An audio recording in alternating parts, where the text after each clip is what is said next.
Assalamualaikum warahmatullahi wabarakatuh. Kepada Allah Subhanahu wa taala, Tuhan yang Maha Esa, kita selalu mohon perlindungan agar kita diberikan keselamatan hidup di dunia dan di akhirat, dan selalu berjalan di jalan yang benar. Ihdinas siratal mustaqim. Selawat dan salam kita aturkan kepada Nabi besar Muhammad sallallahu alaihi wasallam. Allahumma sholli ala Muhammad wa ala ali Muhammad. Assalamualaikum ya Rasulullah. Kita selalu mengenang jasa beliau sebagai penyebar wahyu Allah SWT demi keselamatan umat manusia. Para siswa yang lagi belajar susastra, para guru yang dibebani mengajar KD-KD berkaitan dengan pelajaran susastra, dan para mahasiswa yang lagi mengikuti mata kuliah di bidang sastra. Pada kesempatan ini kita masih berbicara tentang sisi yang dapat kita kritik dalam sebuah karya sastra. Kita tahu bahwa karya sastra itu dibuat sedemikian rupa dari dua sudut pandang. Ada yang membuat karya sastra itu dari sudut pandang orang pertama. Nah, sudut pandang orang pertama ini seolah-olah itu gambaran dari perjalanan atau pengalaman pribadi dari si sastrawan atau pengarang. Ia selalu menggunakan kata aku atau kata pengganti diri. Yang kedua, sudut pandang orang ketiga. Dan sudut pandang orang ketiga ini dikatakan bahwa sastrawan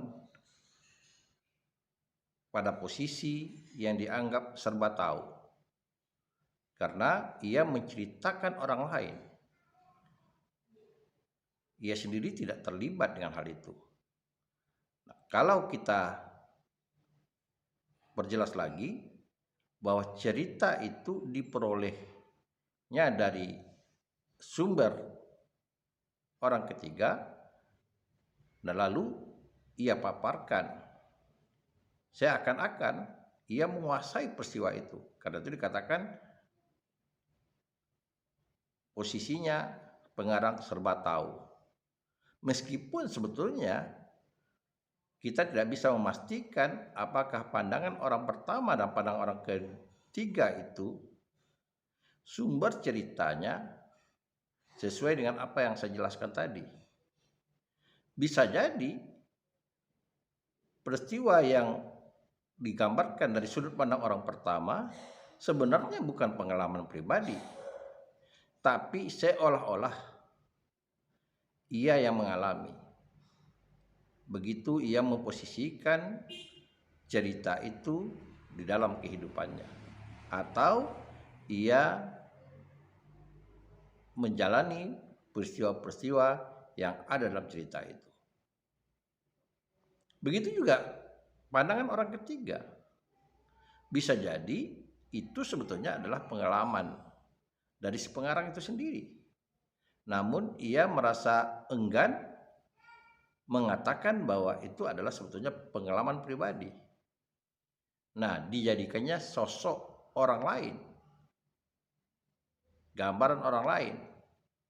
Artinya peristiwa pengalaman pribadinya diletakkannya atau diposisikannya pada tokoh orang ketiga.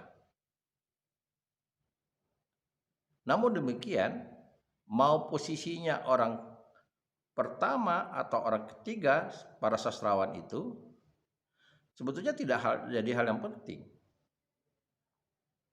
Karena yang dibicarakan bukan individu si pemilik cerita, tapi bagaimana cerita itu dirangkai sedemikian rupa. Begitu juga kalau dalam karya fiksi, dalam karya puisi, orang tidak bicarakan tentang siapa yang dimaksud oleh sastrawan itu. Karena bisa jadi ia mengatakan sebagai orang pertama, padahal sebetulnya posisinya sebagai orang ketiga. Kita bisa beri contoh. Kerawang Bekasi Chairil Anwar, bukan berarti Chairil Anwar ikut berjuang, tapi ia mewakili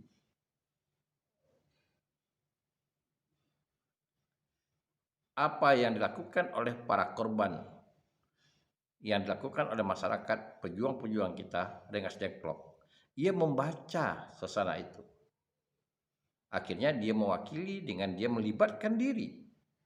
Bentuk interpretasinya terhadap perjuangan masyarakat. Kami yang kini terbaring antara Kerawang dan Bekasi. Artinya, ia meleburkan diri di antara para pejuang itu. Ia membaca tanda-tanda, ia menangkap inspirasi dari para pejuang itu. Lain halnya pada sajaknya yang mengatakan aku.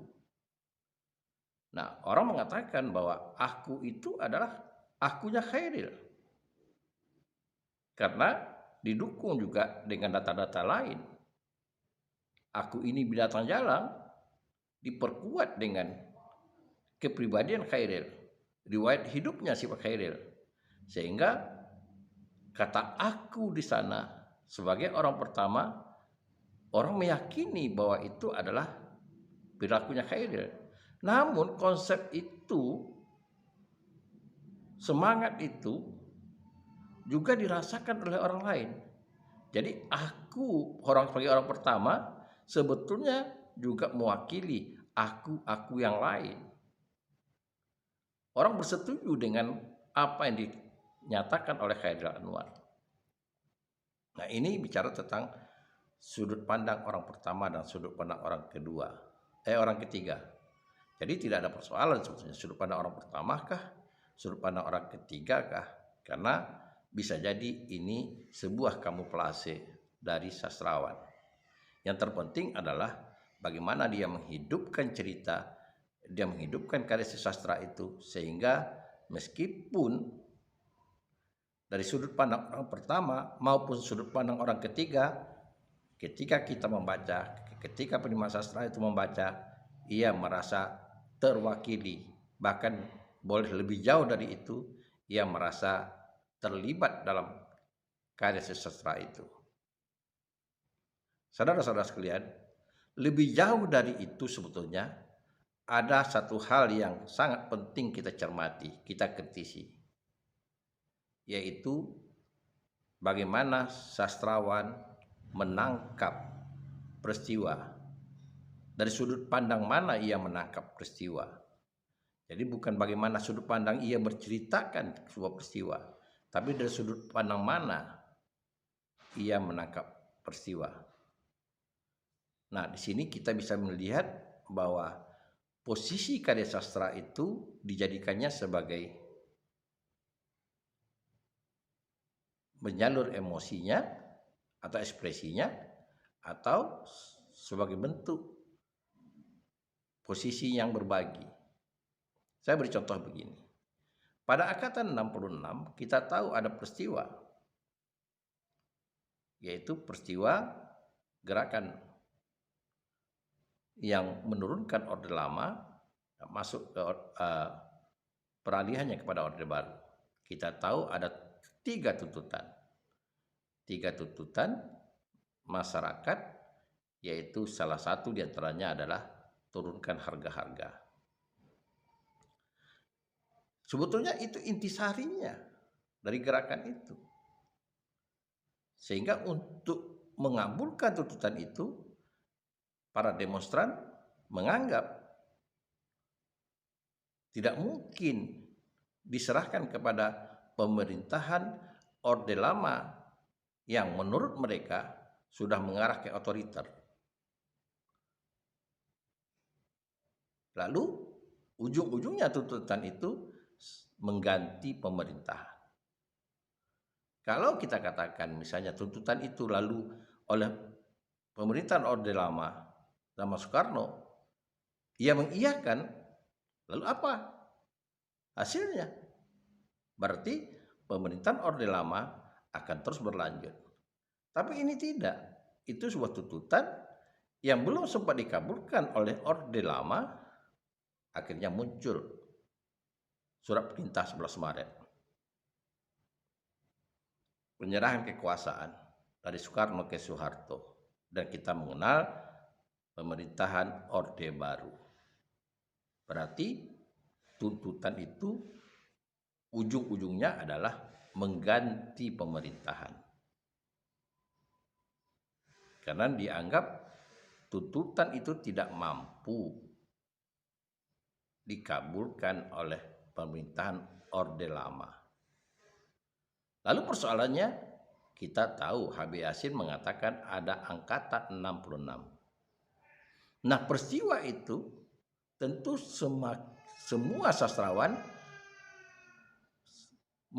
melihatkan atau mengamati peristiwa angkatan 66 ini.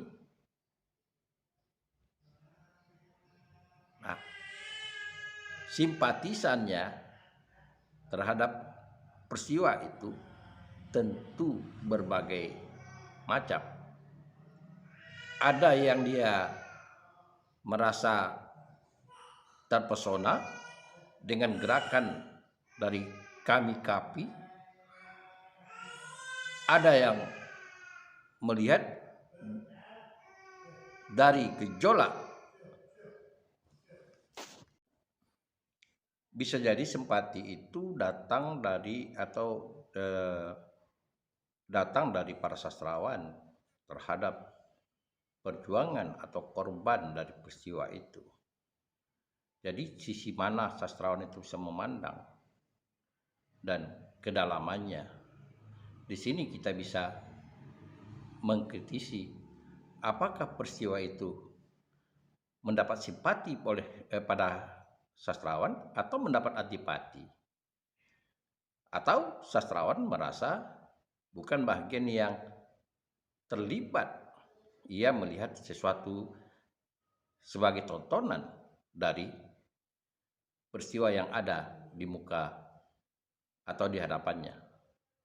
Begitu juga kalau kita bicara misalnya peristiwa reformasi 98. Kita tahu bahwa semangat reformasi itu adalah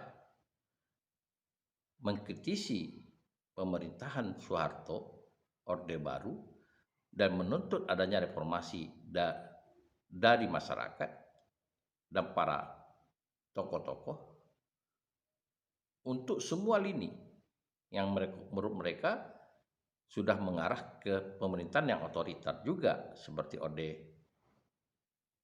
Lama, meskipun hal itu berbeda versi. Namun ketika peristiwa itu terjadi, tentu para sastrawan memilih sisi-sisi yang menarik untuk diungkapkan dalam karyanya. Taufik Ismail, dia melihat sisi dari kejatuhan Soeharto itu mata rantai ketakutan, mata rantai kekuasaan. Maka ia lahirkah puisi reformasi. Mahasiswa takut dengan dosen, dosen takut dengan dekan, dekan takut dengan rektor, rektor takut dengan menteri, menteri takut dengan presiden, dan presiden takut dengan mahasiswa. Ia menggambarkan situasi masalah ketakutan itu. Siapa yang sebenarnya berkuasa? Di sisi lain, kita bisa bicara tentang reformasi pada novel-novel yang muncul, pada cerita-cerita yang muncul tentang situasi akibat dari demo yang dibuat, yaitu dengan adanya suasana yang chaos. Kita tahu pada masa itu, dan ini menjadi perhatian bagi para sastrawan. Ada yang melihatnya dari segi munculnya unsur kekerasan, terjadinya korban. Chaos itu membuat orang eksodus ke luar negeri. Jadi bukan perjuangan Reformasi itu yang jadi titik tolak perhatian. Tetapi ada hal-hal lain. Tanpa dipungkiri bukan berarti sastrawan luput dari semangat perjuangan reformasi itu. Tetapi kita boleh mengatakan bahwa sudut pandang sastrawan atau pengamatan sastrawan terhadap sebuah peristiwa bisa dilihat dari beberapa sisi. Tergantung ia melihatnya, dugaan perasaannya, itulah yang diolah. Sehingga kita bisa memposisikan sastrawan itu ketika mengamati sebuah peristiwa, ia memposisikan diri apakah peristiwa itu bahagian yang terpenting atau akibat dari peristiwa itu bahagian yang menjadi perhatian dari sastrawan. Nah, disinilah kita bisa mengkritisi masalah sudut pandang pengarang. Bukan hanya sudut pandang dalam arti kata bagaimana ia menceritakan, memposisikan diri sebagai orang pertama dan orang ketiga, tetapi lebih jauh dari itu. Bagaimana sastrawan melihat sebuah peristiwa. Karena dari peristiwa itu ada kalanya menarik perhatian beberapa sastrawan. Objek yang sama, peristiwa yang sama, tapi pada sudut pandang yang berbeda-beda. Dan itu dapat kita cermati tentang bagaimana sastrawan juga bukan hanya pada peristiwa yang artinya seperti demonstrasi, tetapi peristiwa-peristiwa lain berkaitan dengan menilai sebuah pemerintahan misalnya. Pada satu sisi ada yang berpihak pada pemerintah, pada sisi lain ada yang kontra pada pemerintah. Nah, di sini kita bisa melihat posisi sastrawan ketika mencermati apakah dia sebagai pengamat atau orang yang berpihak pada sebuah peristiwa.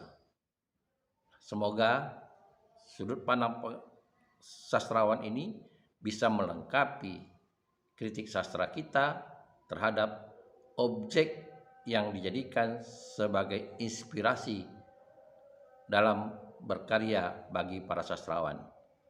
Mari kita cermati sudut pandang sastrawan melihat objek yang dijadikan sumber inspirasi. Terima kasih. Assalamualaikum warahmatullahi wabarakatuh.